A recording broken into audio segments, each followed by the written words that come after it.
Bonjour, chers partenaires privilégiés. Moi, c'est Coach Emmanuel Durand-Nyoufou. Je suis entrepreneur, un agripreneur. Si c'est pour la première fois que tu viens de tomber sur la chaîne Une mine échappée en Afrique, sois les bienvenus. Sur cette chaîne, nous partageons beaucoup de contenu sur les escargots en priorité et aussi sur d'autres activités en agro-business, bien sûr, qui peut t'aider à faire gonfler ton compte bancaire. Alors, tu es invité à faire deux choses. La première, tu t'abonnes. Et la seconde, tu actives la petite cloche pour ne plus rater aucune de nos pépites. Alors, reste scotché jusqu'à la fin de cette vidéo, car j'ai une très bonne nouvelle à t'annoncer. Vous voyez, la semaine dernière, j'ai été invité à Lomé voisin par des partenaires privilégiés. Je suis allé faire quoi? First, il y a un de mes partenaires qui a des soucis dans son pack et qui a sollicité mon expertise. Quand j'ai fini ça, il y a un autre groupe de jeunes entrepreneurs qui m'ont invité à les aider, à faire la visite de site parce que eux-mêmes, ils veulent construire un méga pack d'escargots. Mais le pack d'escargots que vous voyez là ne se construit pas n'importe où, n'importe comment, à n'importe pièce. Il faut d'abord un site, il faut étudier le site, il faut faire des études pour voir est-ce que ça peut prospérer ici quand je fais un pack d'escargots. Il y a beaucoup de choses qui entrent en ligne de compte, beaucoup d'études que nous faisons avant de valider un site pour ériger ton pack d'escargots. Voilà ce que j'ai à faire. Et après tous ces détours, je vous promets une vidéo et prochainement sur cette affaire de vie de site à Palimé. Pour ceux qui connaissent bien Togo là, c'est à Palimé que nous voulons faire ce méga centre d'élevage d'escargots là-bas. Donc, après cette visite après ces tours et autres là, bon, il y a un groupe de jeunes entrepreneurs. Certains sont de la diaspora, sont à l'étranger, en Europe, en Occident, et certains sont sur place au Togo. Ils ont un groupe. Ce qui m'a vraiment intéressé, c'est ce que je m'avais te dit.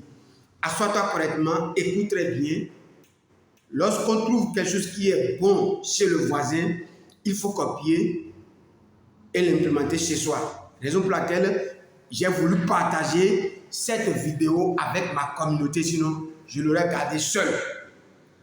Donc, le groupe, c'est que ils m'ont invité, dit coach, asseyez-vous, bon voilà, tu es notre hôte aujourd'hui. Voilà, ils se sont présentés, voilà ce qu'ils font. J'ai dit, waouh, c'est intéressant. Et qu'est-ce qu'ils font ces jeunes-là?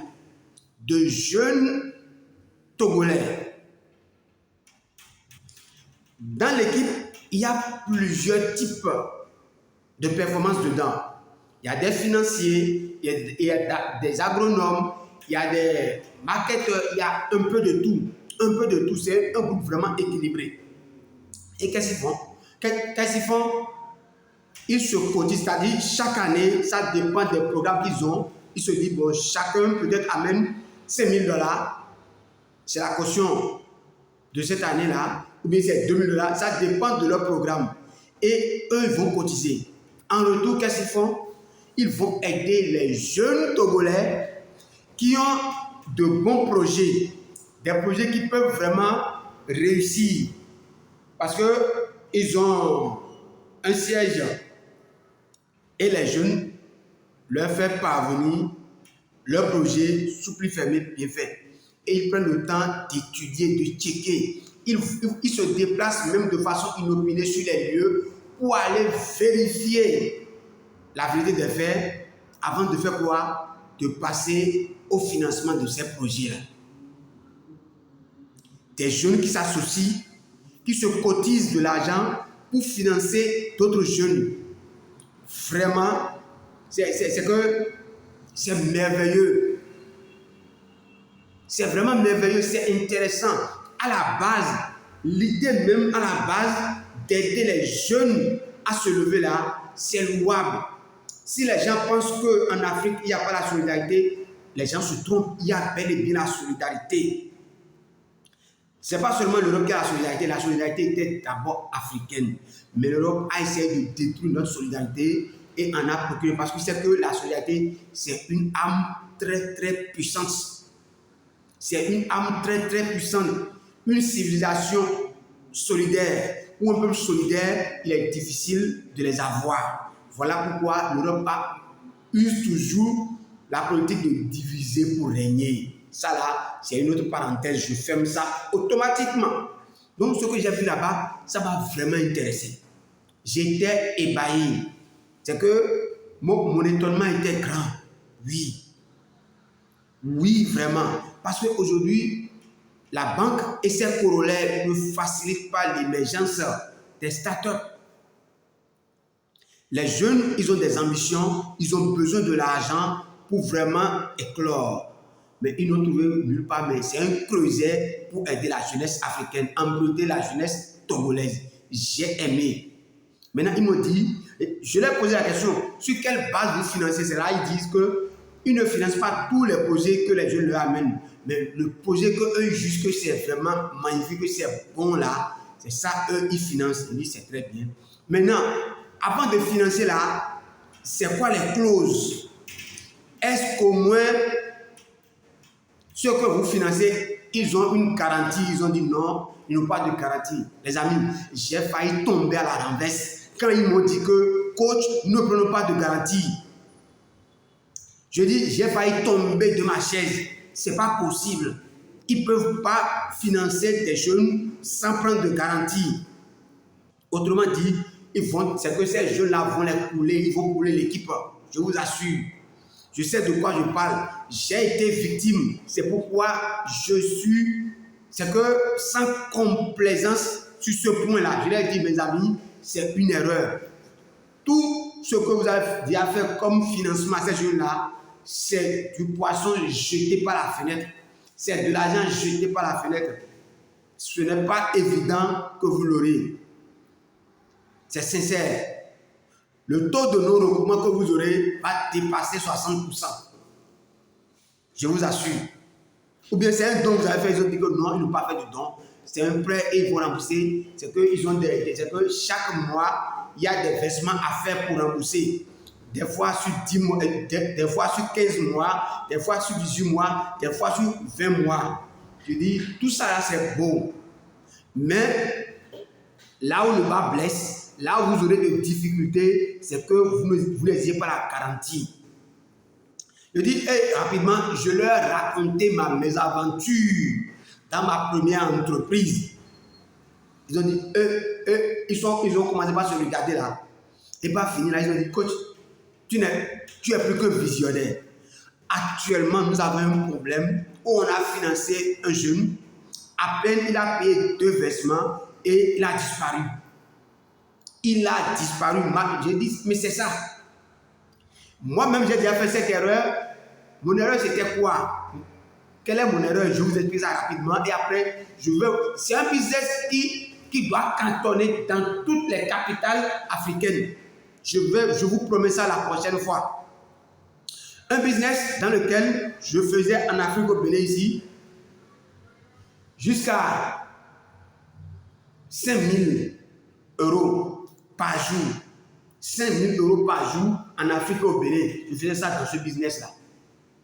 Mais après, on m'a coulé. C'est un business qui peut marcher partout. Jusqu'à présent, malgré que j'ai coupé ce business-là, j'ai coupé le point avec ce business-là, tous les jours, les clients m'appellent. Les clients, c'est que le projet est encore là, vivant. Ça réclame. Mais c'est un projet mal poli. Je n'ai pas encore trouvé tous les contours pour vraiment rentabiliser dans ce projet-là. Ça là, c'est une promesse d'une autre vidéo. Je vous le ferai. S'il y a des gens qui peuvent le faire et souder les trous là, ils vont le faire. Je vous assure. Donc, je leur ai dit que j'ai déjà fait faillite avant de lire L'homme le plus riche de Babylone. C'est dans cet ouvrage que j'ai découvert mon échec. Plus précisément, dans les lois de l'or. Les lois de l'or.